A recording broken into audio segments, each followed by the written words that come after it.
الحمد للہ رب العالمین والصلاة والسلام علی الانبیاء والمرسلین اعوذ باللہ من الشیطان الرجیم بسم اللہ الرحمن الرحیم رب اشرح لی صدری ویسر لی امری واحلل عقدۃ من لسانی یفقہوا قولی واجعل لی وزیرا من اہلی۔ محترم سامعین، السلام علیکم ورحمۃ اللہ وبرکاتہ۔ الحمدللہ قرآن پاک کا مطالعہ ہمارا جاری ہے۔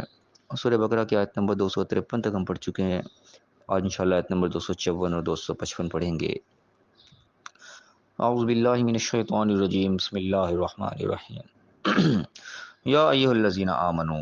اے ایمان والو، اے ایمان کے دعوے دارو۔ ہم سب اس کے اندر مخاطب ہوئے، اللہ تعالیٰ ہم سے مخاطب ہے۔ یا ایھا الذین آمنو کی ہر آیت جو ہے وہ خاص اہمیت کی حامل ہوتی ہے۔ اللہ تعالیٰ ہم سے مخاطب ہے، دیکھیں اللہ تعالیٰ ہمیں کیا حکم دے رہا ہے۔ انفقوا مما رزقناکم من قبل ان یاتی یوم لا بیع فیہ ولا خلۃ ولا شفاعہ۔ حکم ہوا ہے کہ خرچ کرو اس میں سے جو ہم نے تمہیں دیا ہے، اس سے پہلے کہ وہ دن آ جائے جس کے اندر کوئی سودے بازی نہیں ہوگی، نہ ہی کوئی گہری کوئی دوستی ہوگی، نہ ہی کوئی سفارش ہوگی۔ اب اس آیت کے اندر سب سے پہلے حکم آیا جو خرچ کرنے کا حکم آیا، کس میں سے خرچ کرنا ہے؟ کوئی اپنے پلے سے خرچ نہیں کرنا۔ اللہ تعالیٰ کہہ رہے جو مما رزقناکم، جو ہم نے تمہیں دیا ہے اس میں سے خرچ کرنا ہے۔ یہ بڑی غور طلب چیز ہے کہ انسان یہاں سمجھتا ہے کہ یہ میرا مال ہے جو میں خرچ کر رہا ہوں، یہ میں نے کمائی کی ہے، میں نے بڑی محنت کی ہے۔ اللہ تعالیٰ کہہ رہے ہیں جو میں نے تمہیں دیا ہے، ہم نے تمہیں دیا اس میں سے خرچ کرو۔ اب ایک تو چیز ہے کہ آپ کو میں کہہ رہا ہوں جی آپ اپنے پاس سے جو ہے وہ خرچ کرو۔ ایک ہے کہ میں نے آپ کو امانت کے طور پر رکھوا دیا کہ یہ میں نے آپ کو 1,00,000 روپے خرچ دیا ہے، یہ آپ رکھو، جب میں کوئی کہوں گا پھر ٹھیک ہے اس میں سے کر لینا۔ اب میرے رکھے ہوئے پیسے میں سے کہتا ہوں یہ آپ لوگ کو جو میں نے 1,00,000 دیا تھا اس میں سے 50,000 فلاں شخص کو دے دو۔ اب جو پیسے میں نے آپ کو دیے ہیں اس میں سے خرچ کرنے میں آپ کو تو کوئی اعتراض نہیں ہونا چاہیے، وہ تو آپ کہیں ہی نہیں، وہ تو میں نے آپ کو دیے، جہاں میں کہہ رہا ہوں اس کو خرچ کر دو۔ تو یہاں پہ وہ چیز اللہ تعالیٰ اس قسم کی بات کر رہا ہے جو ہم نے تمہیں دی ہے، اعلان یہ نہیں کہ جو تم نے کمائی کی ہے، جو تم نے اکٹھا کیا اس میں سے خرچ کرو۔ اللہ کہہ رہا ہے جو ہم نے تمہیں دیا اس میں سے خرچ کرو۔ اس میں خرچ کرنے میں ہمیں کوئی تکلیف نہیں ہونی چاہیے کیونکہ ہمارا ہے ہی نہیں، وہ اللہ نے ہمیں دیا ہے۔ اور ہم غور کریں، سوچیں، دیکھیں تو جو بھی ہم یہ کمائی کر رہے ہیں، جو کوئی بھی اکٹھا کرتے ہیں دنیا کا مال دولت، یہ سب کچھ اللہ ہی کا ہی دیا ہوا ہے ہمیں۔ اس کی مدد کے بغیر، اس کی اجازت کے بغیر، اس کی دی ہوئی طاقت کے بغیر ہم کچھ بھی نہیں کر سکتے۔ ہماری اپنی کیا اوقات ہے کہ ہم گھر سے قدم نکالیں تو ہمیں پتہ نہیں ہمارا قدم واپس آئے گا یا نہیں۔ اپنے بستر سے ہم اٹھتے ہیں، ہمیں یہ نہیں پتا ہم بستر سے اٹھ کے زمین پہ کھڑے بھی ہو سکیں گے کہ نہیں۔ کتنی یعنی کہ مثالیں ایسی ہوتی ہیں، اچھا بھلا انسان ہوتا ہے، ایک دم بیٹھے بیٹھے پتہ نہیں کیا ہو جاتا ہے، اس کو پتہ لگا جی فالج ہو گیا، پتہ لگا جی یہ ہو گیا، ہارٹ اٹیک ہو گیا، کچھ بھی ہو گیا۔ تو انسان کی اپنی اوقات تو ایک پانی کے بلبلے سے زیادہ نہیں ہے، ایک لمحہ لگتا ہے انسان کچھ کا کچھ ہو جاتا ہے۔ یہ اللہ نے ہمیں جو صحت دے رکھی ہے، ہمیں توانائی دے رکھی ہے، طاقت دے رکھی ہے، ہم آ رہے ہیں جا رہے ہیں، دوڑ بھاگ کر رہے ہیں، سارا کچھ کر رہے ہیں، یہ سب کا سب اسی توفیق سے ہی جو ہے۔ اگر وہ نہ ہمیں اس چیز کی اجازت ہے ہم کہاں سے کر لیں گے؟ تو یہ جو کچھ بھی ہو رہا ہے، یہ جو کچھ ہم نے اکٹھا کیا ہے، یہ اللہ کی توفیق سے، اللہ کا ہی دیا ہوا ہے۔ اس کو ہم اس اینگل سے دیکھیں تو ہمیں کوئی تکلیف نہیں ہوگی۔ اور یہاں اللہ تعالیٰ کا یہ جملہ بھی یہ چیز کی طرف دلالت کر رہا ہے کہ جو کچھ دے رہا ہے یہ اللہ ہی دے رہا ہے۔ تو اللہ کہہ رہا ہے جو ہم نے تمہیں دیا ہے اس میں سے خرچ کرو، اور کب خرچ کر لو، کوئی ٹائم لمٹ بھی اللہ نے دی کہ اس سے پہلے پہلے کہ وہ دن آ جائے۔ ایسا وہ دن ہوگا کہ لا بیع، اس میں کوئی خرید و فروخت نہیں، کوئی تجارت، کوئی سودے بازی نہیں ہوگی، کچھ لے اور دے کا قانون نہیں چلے گا، چلو کچھ لے لو، کوئی دے دو، چلو کام کو آگے نکالو، نہیں، ایسا کوئی دن نہیں، وہاں پہ ایسا کچھ نہیں ہوگا۔ اور وہ خلت، اس میں وہاں پہ کوئی ایسی کوئی خلت والا، کوئی ایسی کوئی دوستی بھی نہیں ہوگی، ایسا کوئی گرم جوش دوست نہیں ہوگا جو مل جل کے صفائی کرا کے کام کرا دے، کہ سینٹر والا دوست ہے وہ آپ کا بھی دوست ہے، میرا بھی دوست ہے، بیچ میں اس نے لگے بڑے کام کروا دے، چلو یار کوئی نہیں جانے دو میرا دوست ہے لگاؤ۔ ایسی کوئی دوستی وہاں نہیں کام آئے گی۔ ولا شفاعت، کوئی شفاعت بھی نہیں ہوگی۔ اللہ تعالیٰ وہاں شفاعت کا بھی انکار کر رہا ہے ٹوٹلی، یہاں پہ شاید کے اندر شفاعت کو بالکل کراس پھیرا جا رہا ہے کہ وہاں کوئی سفارش نہیں ہوگی، ایسا دن آنے والا ہے۔ یہ نہیں کہا، یہاں پہ اذن کا بھی لفظ نہیں آیا، کوئی اجازت نامہ بھی نہیں آیا، وہ اگلی آیت کے اندر آئے گا۔ اس آیت کے اندر اللہ تعالیٰ نے دو ٹوک الفاظ میں شفاعت کو بھی، سفارش کو بھی کاٹ دیا کہ ایسا دن آنے والا ہے جس دن کوئی سفارش بھی نہیں ہوگی۔ تو اس دن کے آ جانے سے پہلے پہلے خرچ کرو اس مال کو جو ہم نے دیا ہے۔ اور خرچ کرنے سے کیا مراد، کوئی یہ نہیں کہ فضول خرچی جا کے اڑا دو، جا کے اللہ کے راہ میں خرچ کرنا۔ جہاں بھی قرآن میں انفاق کا ذکر ہے اس خرچ کرنے سے مراد یہ ہے کہ جہاں پہ اللہ تعالیٰ خرچ کرنے کو کہہ رہے ہیں اس راہ میں اس کو خرچ کر دو۔ تو ہم یہاں پہ دنیا کے اندر ہم زیادہ تر جوڑنے کی طرف لگے رہتے ہیں، لیکن قرآن کا ہم مدعا دیکھیں، قرآن کے جہاں بھی یہ ترغیب دلاتا ہے وہ خرچ کرنے کی طرف دلاتا ہے۔ قرآن میں کہیں بھی اس چیز کی ترغیب نہیں دلائی گئی تم مال جوڑ جوڑ کے رکھو، بلکہ جوڑنے کے اوپر وعیدیں سنائی گئی ہیں کہ جو قیامت کے دن دوزخ کی آگ میں تپا کے وہ مال انسان کے جسم پر داغا جائے گا کہ یہ تیرا مال ہے جو تو اکٹھا کر کے رکھتا ہے، جو اللہ کے راہ میں نہیں خرچ کرتا تھا۔ تو قرآن سارے کا سارا ہمیں خرچ کرنے کی طرف ہی توجہ دلاتا ہے، تو یہ ہمارے عام طور پہ پرائرٹی وہ الٹی ہوتی ہے، ہم جمع کرنے کی طرف ساری توجہ کر رہے ہوتے ہیں۔ تو یہاں پہ بھی اللہ تعالیٰ یہی کہہ رہا ہے ہمیں مخاطب کر کے کہ اس دن سے پہلے پہلے اس مال کو خرچ کرو جو ہم نے تمہیں دیا ہے، کہ وہ دن ایسا سخت آنے والا ہے کہ اس دن کوئی لے دے والا کام نہیں چلے گا، کوئی بے وہاں پہ کوئی سودے بازی وہاں پہ نہیں ہوگی، کوئی دوستی یاری کسی کے کام نہیں آئے گی، اور نہ ہی کوئی سفارش ہوگی۔ یہ سفارش کا بھی کے اوپر یعنی کہ یہ وہ مضمون ہے اس کے اوپر ہمارا بڑے تکیہ ہوتا ہے، بڑا ہم نے اس کے اوپر اعتماد کیا، جب سفارش ہو جائے گی، نبی سفارش کر دیں گے، فلاں بزرگ سفارش کر دے گا، بس سفارش ہوگی، ہم پار ہو جائیں گے۔ ہم زیادہ تر امیدیں سفارش کے اوپر ہی لگا کے بیٹھے ہوئے ہیں، لیکن یہ بھی آیت اللہ تعالیٰ نے ہمارے پڑھنے کے لیے دی ہے کہ اس دن کوئی سفارش نہیں ہوگی۔ والکافرون هم الظالمون، کافر جو انکار کرنے والے ہیں وہی ظالم ہیں، جو اللہ کی آیات سے انکار کر رہے ہیں، چاہے وہ دیکھ کے انکار کر رہے ہیں، چاہے منہ سے انکار کر رہے ہیں، چاہے عملی طور پہ انکار کر رہے ہیں، دونوں انکار کرنے والے شمار ہوں گے۔ تو یہ انکار کرنے والے جو ہیں یا کافر جو ہیں یہی ظالم ہے۔ اب کافر سے مراد یہ نہ سمجھ لیں کہ غیر مسلم کوئی ہندو سکھوں کی بات ہو رہی ہے، جو بھی انکار کرے، چاہے اپنے آپ کو مسلمان کہنے والا بھی، اگر وہ اللہ کے حکموں کا انکار کر رہا ہوگا تو وہ بھی ظالم ہوگا، اپنے اوپر ظلم کرے گا وہ۔ اس کے آگے اہم جو آیت آ رہی ہے وہ آیت الکرسی جو المشہور آیت ہے پورا قرآن کی، وہ یہاں پہ شروع ہو رہی ہے کہ اللہ لا الہ الا ہوا، اللہ وہ ذات ہے جس کے سوا کوئی الہ نہیں ہے مگر وہی ہے۔ الہ کے مراد ہم پہلے بھی دیکھ چکے ہیں، پڑھ چکے ہیں، الہ وہ ہستی ہوتی ہے، اس کو معبود کہا جاتا ہے جس کی عبادت کی جائے۔ اور عبادت کیا ہوتی ہے؟ عبادت کا لفظ عبد سے نکلا، عبد کا معنی غلام، عبادت کا مطلب غلامی کرنا، یعنی کہ اللہ ہی وہ شخص ہے، وہ ایک ہستی ہے ایک جس کی غلامی کی جا سکتی ہے، کیونکہ حکم جو ہے وہ بغیر کسی حجت کے مانا جا سکتا ہے، اس کے علاوہ کوئی ایسی ہستی نہیں ہے جس کا حکم بغیر سوچے سمجھے اب مان لیجیے اس نے کہہ دیا تو بس میں نے مان لیا۔ ہم نے آج کل اپنے پیر اور بزرگ استاد بڑے ایسے بنا رکھے، جو میرے پیر صاحب نے کہہ دیا بس میں تو کچھ نہیں کر سکتا۔ یہ درجہ جو ہے یہ صرف اللہ تعالیٰ کے ساتھ خاص ہے، کہ وہ ایک ایسی ہستی ہے جو کہ حکم سامنے آ گیا تو بندہ کہ جی بس اللہ کا حکم ہے، میں ابھی اس کا کچھ نہیں کرتا، میں نے یہی کرنا ہے۔ ٹھیک ہے، ہم اللہ کو چھوڑ کے اللہ کے حکموں کی تم نافرمانی کھلے عام کر رہے ہوتے ہیں۔ ہم نے عام انسانوں کو یہ درجہ ضرور دے دیا کہ جو کہہ دیا جی بس اب میں کچھ نہیں کر سکتا۔ وہ ذات کون ہے؟ الحی القیم، وہ الحی زندہ ہے اور قائم رہنے والا ہے۔ اللہ الحی ہے، اس کی زندگی یعنی کہ وہ الف لام کے ساتھ جہاں لگ جاتا ہے وہ خاص ہو جاتی ہے، ورنہ زندہ تو اور بھی بہت ہوگا، ہم بھی زندہ ہیں اور جانور جاندار بہت سارے زندہ ہیں، الحی کوئی بھی نہیں ہے، سب کی زندگی ختم ہو جانے والی ہے، لیکن الحی صرف اللہ تعالیٰ یہ کہ زندگی کبھی نہ ختم ہونے والی ہے، صحیح حقیقی طور پر زندہ وہی القیوم، قائم رہنے والا۔ لا تأخذہ سنۃ ولا نوم، نہ اس کو اونگ آتی نہ نیند آتی ہے، یعنی کہ ہم جتنے بھی زیرو چیزیں دیکھیں ہیں، کم از کم میرے علم میں جتنی چیزیں جو بھی جاندار ہیں وہ سوتے ضرور ہیں، ان کو نیند اونگ ضرور آتی ہے، ٹھیک ہے۔ اللہ تعالیٰ وہ ذات ہے جس کو کوئی نیند کوئی اونگ اس چیز سے پاک ہے۔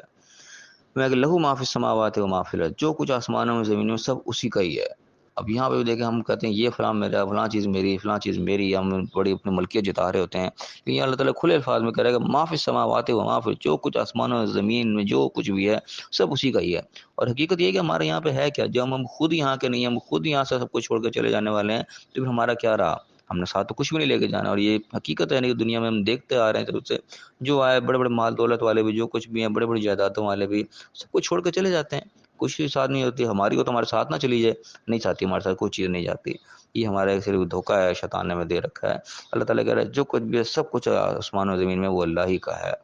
پھر فرمایا کہ منزل الذی یشفع عندہ، کون ہے وہ ذات جو سفارش کر کے اس کے سامنے، الا باذنہ، مگر اس کی اجازت سے۔ یہاں پہ آیا تھا کہ یہاں پہ اللہ تعالیٰ نے اجازت کا ایک تھوڑا سا جو ہے ایک وہ دے دی، یہاں پہ اجازت ایک چانس بتا دیا کہ یہاں سفارش ہو سکے گی مگر اس کی اجازت سے، ورنہ جو پچھلی آیت میں اللہ تعالیٰ نے صاف کہہ دیا کہ وہاں کوئی سفارش نہیں ہوگی، اور یہ یعنی کہ ہمارے سمجھانے کے لیے بتا دیا کہ ہمیں سفارش پر تکیہ کرنے کی ضرورت نہیں ہے، ایسی چیز نہیں ہے کہ اس کے اوپر ہم سارا بھروسہ کر لیں اپنے اعمال کو، اور سفارش کے سپورٹ کر دیں کہ سفارش ہو جائے گی تو بس ہم پار ہو جائیں گے۔ اللہ نے پہلے اس بات کو کلیئر کر دیا کہ سفارش وہاں کوئی نہیں ہوگی، اس بات کو ذہن سے نکال دو کہ تمہاری سفارش ہوگی کس کی؟ وہ بھی یعنی کہ سمجھنے لائق بات ہے، اور اس کے علاوہ ہوگی تو الگ بات ہے کہ قرآن میں اسی سورہ بقرہ کے پیچھے ہم پڑھ آئے ہیں، آیت نمبر 48 میں، آیت نمبر 123 میں ہم پڑھ کے آئے ہیں، وہاں اللہ نے بتایا کہ سفارش قبول بھی نہیں ہوگی، یعنی کہ سفارش ہوگی لیکن اس کی سفارش ریجیکٹ کر دی جائے گی، ایسے بھی لوگ ہوں گے۔ ایک تو ہے نا کہ سفارش ہوگی نہیں، ایک ہے سفارش ہوگی بھی لیکن وہ قبول ہی نہیں ہوگی، ریجیکٹ کر دی جائے گی کہ ہمیں نہیں چاہیے کہ سفارش اپنے سنبھال کے رکھو، ہم نے کوئی نہیں سننا اس کا متعلق۔ تو ایسے بھی بدبخت و بد نصیب لوگ ہوں گے کہ سفارش بھی ان کی ہوگی لیکن وہ قبول نہیں ہوگی، وہ ریجیکٹ کر دی جائے گی۔ سورہ بقرہ کی آیت نمبر 43 اور آیت نمبر 123 میں یہ چیز ہم پیچھے پڑھا ہے۔ تو یہاں پہ اللہ تعالیٰ نے اسے ایک چھوٹا سا ایک اشارہ دے دیا کہ اللہ بھی اذن ہی، اللہ اذن دے گا جس کو، اس کے لیے سفارش ہو جائے گی۔ اب ہم یہ تھوڑا سا اس کو غور کر کے دیکھتے ہیں کہ اذن آخر دیا کس کو جائے گا، کون ہوگا جس کو اللہ تعالیٰ اجازت دے گا؟ ایک ہم دنیائی مثال سے ہم سمجھنے کی کوشش کریں کہ مثال کے طور پہ ایک بچہ ہے جو امتحان کی تیاری کر رہا ہے، اور 3 مہینے پہ بھی ٹیسٹ دے رہا ہے، 6 مہینے کے بھی ٹیسٹ دے رہا ہے، 9 مہینے کے بعد سالانہ ٹیسٹ بھی دے رہا ہے۔ اب ایک بچہ دیکھ رہا ہے، ہماری واچنگ میں دیکھ رہے ہیں کہ بڑا محنتی بچہ ہے، بالکل ٹائم پہ پڑھتا ہے اور ٹائم پہ جناب سوتا ہے، ہر چیز اس نے بڑا پریکٹیکل چل رہا ہے، کوئی بچوں کے ساتھ کھیل تماشے میں نہیں لگتا، کوئی وقت ضائع نہیں کرتا، اپنی پڑھائی پہ پورا توجہ دے رہا ہے، کلاسیں باقاعدگی کے ساتھ اٹینڈ کرتا ہے، کوئی چھٹی نہیں کرتا۔ اب ایسا بچہ جو ہم نظر آ رہا ہے کہ باقاعدہ بڑے اچھے طریقے سے تیاری کر رہا ہے، اور 3 ماہ جو ٹیسٹ ہو رہے ہیں ان میں بھی اچھے نمبر سے پاس ہوتا آ رہا ہے، لیکن جب سالانہ ٹیسٹ آیا، اصل جو وقت آیا ٹیسٹ دینے کا، وہاں پہ ایسی بھول ہو گئی، ایسی کوئی مسٹیک ہو گئی جہاں پہ پتہ لگ رہا ہے کہ ہوئے تو فیل ہونے لگ رہا ہے۔ اب پرانے زمانے میں خاص طور پہ ہمارے والد صاحب بتاتے ہیں کہ ایسا ہوتا تھا کہ اتنے سخت وہ ہوتے تھے پیپر کہ اگر کسی ایک سبجیکٹ کے اندر ہم فیل ہو گئے ہیں تو وہ سارے کے سارے سبجیکٹ میں فیل شمار ہوتے تھے، اگلے سال پورا سال بھی ضائع ہو جاتا تھا، نیکسٹ ایئر جو ہے وہ سارے کے سارے پیپروں کی تیاری کر کے پھر تمام پیپروں میں پاس ہونا ہوتا تھا۔ یہ سپلیمنٹری نظام نہیں ہوتا تھا کہ بھائی سپلی آگے ایک کو دیا کلیئر کر دیا، ایسا نہیں ہوتا تھا، جو ایک میں فیل ہو گیا وہ سارے میں فیل شمار ہوتا تھا، اگلے سال ساری تیاری اس کو کرنی پڑتی تھی، پھر ساروں میں پاس ہوتا تھا، وہ کلاس پاس کرتا تھا، اتنا سخت قانون تھا۔ تو یہاں پہ اس کو ہم امیجن کریں اس چیز کو کہ ایسا سخت قرآن کے قیامت کا معاملہ تو اس سے بھی زیادہ سخت ہوگا۔ تو ایسا بچہ جو تیاری کر رہا ہے، اب وہ دیکھ رہے ہیں کہ بڑی اچھی تیاری کرتا چلا رہا ہے کہ عین وقت پہ جو سالانہ کا وقت آیا وہاں پہ اسی کی ایسی مسٹیک ہو گئی جس سے وہ ساری کی کرا ہے، محنت پہ پانی پھر رہا ہے۔ تو ایسے بچے کے لیے ہر چیز کے دل میں جذبہ اٹھے گا، یار وہ تو بڑی محنت کرتا تھا، یہ بیچارے کا ذرا سی غلطی ہوگا اس کی وجہ سے ساری محنت پہ اس پہ پانی پھر رہا ہے۔ ہر بندے کا دل کرے گا اس کے لیے کچھ سوال کر دے گا، یار اس کو پاس کر دو گے، دیکھو یار کوئی جگاڑ لگاؤ، اس بچے نے بڑی محنت کی ہے، ساری کی ساری محنت پہ پانی پھر جائے گا، اس کے تو ذرا سی غلطی سے یہ رہ گیا۔ ہر بندے کا دل کرے گا یار اس کی صفائی کر دے، یار اس کو کس طریقے سے پاس کر دو، اس کی ساری محنت ضائع نہ ہو۔ اور کچھ اس کے مقابلے میں ایسا بچہ ہو جو کہ دیکھنے میں آ رہا ہے نہ کوئی پڑھتا ہے نہ کوئی کلاسیں اٹینڈ کرتا ہے، جب دیکھو بچوں کے ساتھ آوارہ گردی کرنے میں لگا ہوا ہے اور وقت کو ضائع پہ ضائع کرتا چلا جا رہا ہے، ایسا بچہ جب فیل ہوتا ہوا نظر آئے گا اس کے لیے کون سفارش کرے گا؟ سب کہے گا ہاں یہ تھا اسی لائق، دیکھا نہ اس سارا سال تو پڑھا کچھ نہیں، اس نے کیا پاس ہونا تھا، اس کو فیل ہی ہونا تھا، اس نے ہونا ہی تھا فیل۔ اس کے لیے کوئی سفارش کرنے کی اس کی طرف توجہ نہیں جائے گی، کوئی اس کے لیے سفارش نہیں کرے گا، یہ تھا ہی اسی لائق۔ تو یہی حال ہماری زندگی کا ہے کہ یہ سفارش صرف اس بندے کا حق ہوگا جو اپنی زندگی کو 100% بلکہ 101% صحیح گزارنے کی کوشش کر رہا ہے، کہ ہر چیز سے بچتا بچاتا جا رہا ہے، کسی کا مال نہیں کھا رہا، اپنی جو ہے نمازوں کی پابندی کر رہا ہے، لوگوں کے ساتھ بھی ڈیلنگ اچھی کر رہا ہے، قیامت کو فوکس کیا ہوا ہے اس نے کہ میں وہاں کامیاب ہو جاؤں، کسی طریقے وہاں میں فیل نہ ہوں، بچتا بچاتا چلا جا رہا ہے۔ لیکن اس سے کوئی ایسی غلطی سرزد ہو گئی جہاں پہ اس کا اینڈ کا معاملہ جو خراب ہونا شروع ہو گیا، شیطان نے کوئی ایسا اس سے کام کروا دیا، کیونکہ شیطان نے بھی تو اپنا جو ہے وہ ایڑی چوٹی کا زور لگانا ہے نا، اس نے بھی تو اللہ کی عزت کی قسم کھائی ہوئی ہے، میں سب کو گمراہ کر کے چھوڑوں گا۔ اور خاص طور پہ ایسا جو کہ بچتا بچاتا جا رہا ہے، اپنے آپ کو صحیح لے کے چل رہا ہے، اس نے سارا زور اسی پر ہی لگانا ہے، سارا فوکس اس نے اسی کے اوپر ہی کرنا ہے کہ اس کو میں کسی طریقے سے گمراہ کروں، یہ بڑا صحیح جا رہا ہے۔ جو پہلے بھٹکا پھر رہا ہے اس کے تو کوئی زور نہیں لگائے گا، کیونکہ جو صحیح راستے پہ جا رہا ہے اس نے اسی پہ زور لگانا ہے، اس کو کسی طریقے سے اس نے ایسی غلطی کروانی جس سے اس کے آخرت کا معاملہ خراب ہو۔ تو ایسا کوئی شخص بیچارہ جو بچتا بچاتا چل جا رہا ہے، ہماری دیکھے بات ہو رہی ہے کہ یہ تو بندہ کسی کا مال بھی نہیں کھاتا تھا، ہر چیز سے ڈرتا ڈراتا جاتا تھا کہیں میں آخرت میں نہ پکڑا جاؤں، اس سے یہ والی غلطی ہوگی، بیچارہ یہاں پہ اس کی کاری کی کہ محنت پانی پھر رہا ہے، اور قیامت کا معاملہ تو انہیں ایسی ہوگا جو کہ بیچارہ ایک دفعہ دوست میں چلا گیا وہ تو رسوائی ہوگی اس کی، تو بیچارہ ذلیل و خوار ہو گیا۔ تو ایسا جو شخص ہوگا جو بچتا بچاتا جا رہا ہوگا، اس کے لیے ہر کسی کو ذل کرے گا، ہر جو نبی بھی خواہش کرے گا، عام والی بھی خواہش کرے گا کہ یار یہ بندہ بچ جائے، اس نے تو بڑی محنت سے زندگی گزاری ہے۔ تو ایسا وہ شخص ہوگا جو حقدار ہوگا اسی کا کہ اس کی اجازت اس کے جو سفارش کی جائے، تو اللہ تعالیٰ ایسے شخص کے لیے اذن دے گا، اس کے لیے ایک چانس ہوگا۔ ورنہ اللہ تعالیٰ اگر بالکل ختم کر دیتا کہ سفارش ہونی کوئی نہیں، تو بیچارے اس محنت کی اس کے بندے کی ساری محنت پہ پانی پھر جاتا ہے جو بچتا بچاتا چلا جا رہا ہے۔ ایک شیطان نے ایسی غلطی کروا دی، وہ کیا کرے، ہو گئی غلطی، تو اس کی ساری محنت پانی پھر گئی، اس طرح جہنم میں چلا گیا، اس کو تو بیچارے کو سارا معاملہ کی محنت ضائع ہو گئی۔ نہیں، ایسا شخص ایسا حقدار ہوگا کہ اس کے لیے تھوڑی سی سفارش کی اللہ تعالیٰ نے گنجائش رکھی ہے، اللہ غفور الرحیم ہے، اللہ تعالیٰ زیادتی کسی کے ساتھ نہیں کرتا۔ تو وہ شخص جو کہ پوری زندگی اپنا بچتا بچاتا چاہ رہا ہے، وہ شخص کوئی سفارش کی امید رکھے تو اس کے پورے زیب دیتا ہے۔ ایک وہ شخص جو نافرمانی کی زندگی گزار جائے، نہ نماز کی پرواہ، نہ روزے کی پرواہ، نہ کسی کے مال کی پرواہ کہ کسی کا حق کھانا ہے یا نہیں کھانا، حرام کھانا ہے حلال کھانا ہے، وہ چلتا چلا جا رہا ہے، ٹھیک ہے یہ دنیا داری ہے، کوئی نہیں دیکھی جائے گی، جو بھی ہیں نبی کے امتی ہیں بخشے جائیں گے، اسی چکر میں سفارش کے ٹکیے میں لگا ہوا ہے۔ تو ظاہر ہے وہ تو اس چیز کا حقدار نہیں ہے، اس کے لیے تو پچھلی آیت اللہ نے بتا دی کہ ذہن میں رکھو دن کوئی سفارش نہیں ہونی۔ تو ایسے شخص کی یقیناً کوئی سفارش نہیں ہوگی جو کہ اپنی مرضی کی زندگی گزارتا چلا ہے، اسے پرواہ کوئی نہیں کہ آخرت بھی کوئی چیز ہے۔ تو یہ بات ہم ذہن میں رکھیں یہاں پہ کہ اللہ تعالیٰ نے جو اذن یہاں پہ رکھا ہے یہ اسی کے لیے ہوگا جو کہ باقاعدہ سفارش کا حقدار ہوگا، ہر کسی کے لیے نہیں ہوگا۔ پھر اللہ فرمائے گا یعلم ما بین ایدیہم وما خلفہم، اللہ تعالیٰ جانتا ہے جو کچھ بھی آگے ہے جو کچھ بھی پیچھے ہے، یعنی کہ اللہ کے علم میں جو یہ کیا کر کے آیا ہے، اس نے کیا آگے بھیجا ہے اور پیچھے کیا چھوڑ کے آیا ہے، کوئی صدقہ جاریہ چھوڑ کے آیا ہے یا گناہ جاریہ چھوڑ کے آیا ہے، کیا چھوڑ کے آیا ہے، تو جو یہ وہ اللہ کے علم میں ہے۔ پھر میں کہ ولا یحیطون بشیء من علمہ الا بما شاء، اور اس کی علم کا کوئی آج تک ذرا برابر بھی نہیں کر سکتا مگر جتنا وہ چاہے، یعنی کہ اللہ کے علم میں کیا کچھ ہے کوئی اس کا اندازہ لگا بھی نہیں سکتا، مگر جتنا اللہ تعالیٰ چاہتا ہے اپنے علم میں سے دے دیتا ہے۔ دنیا کے اندر اللہ نے علم بانٹا ہے تو یہ اللہ کی دین ہے، جو بھی اللہ جس کو علم دے دے، خود سے اللہ کے علم سے کوئی نہیں کوئی چیز نکال سکتا، ہر چیز اللہ کے علم میں موجود ہے۔ پھر فرمایا کہ وسع کرسیہ السماوات والارض، اس کی کرسی ہے، اس کی جو سلطنت ہے، اس کی بادشاہت ہے آسمان و زمین کی، وہ نہایت وسیع ہے، اس کو کوئی احاطہ نہیں کر سکتا، اس کا کوئی تصور بھی نہیں کر سکتا۔ ولا یعودہ حفظہما، اور اس کی حفاظت، اس کی نگہبانی، اس کی نگہداشت کو تھکاتی نہیں، اتنی بڑی اس کی سلطنت ہے۔ ہم چھوٹی چھوٹی سلطنتوں کو دیکھ کے جناب ہم پاگل ہوئے پھر رہے ہوتے ہیں، چھوٹی سے ہمیں کوئی حکومت ملے ہم سے وہ سنبھالی نہیں جاتی، ہمارے بس سے باہر ہو جاتی ہے۔ یہ اللہ تعالیٰ کی اتنی بڑی سلطنت ہے، اس نے اس کا کیسے حفاظت میں رکھا ہوا ہے کہ وہ اس سے تھکتا نہیں ہے، وہ کوئی اس کے بس سے باہر نہیں نکلتی۔ وہ العلی العظیم، اور بہت ہی بلند و بالا اور بہت ہی عظمت والی وہ ذات ہے۔ تو بہرحال ہم یہیں تک پڑھیں گے۔ ابن آیت میں جو مین پوائنٹ ہمیں دیکھنے والا ہے وہ اس خاص طور پر یہاں پر شفاعت کا معاملہ ان دونوں آیات کے اندر ڈسکس کیا ہے۔ ایک تو اللہ نے حکم دے دیا کہ وہ ٹائم آنے سے پہلے بیچ میں سفارش نہیں ہونی، کوئی سودے بازی نہیں ہونی، اس سے پہلے اس مال کو خرچ کرو جو ہم نے تمہیں دیا ہے۔ تو یہاں مال کی خرچ کی ہمیں توجہ دلائی جا رہی ہے کہ مال کو ہم جوڑ جوڑ کے نہ رکھیں، بلکہ جس مقام پہ اللہ نے خرچ کرنے کو کہا ہے وہاں پہ اس کو ہم خرچ کر دیں۔ اور یہ جو ہمیں دھوکا ہوتا ہے نا کہ ہم خرچ کریں گے تو ہمارا مال گھٹ جائے گا، یہ بھی قرآن کے تصور کے خلاف ہے۔ اللہ تعالیٰ نے کہا تم خرچ کرو میں تمہیں مزید دوں گا، کتنا بڑھا کے دوں گا کہ اللہ تعالیٰ نے بے شمار اس کو کر دی کہ دنیا کو کوئی جو کاروبار ہے وہ اتنا پروفٹ نہیں دیتا جتنا اللہ کے راہ میں خرچ کرنا جو پروفٹ دیتا ہے۔ اللہ نے 700 گنا تک کا بھی نام لے کے کہہ دیا کہ 700 گنا، 700 تھوڑا نہیں ہوتا۔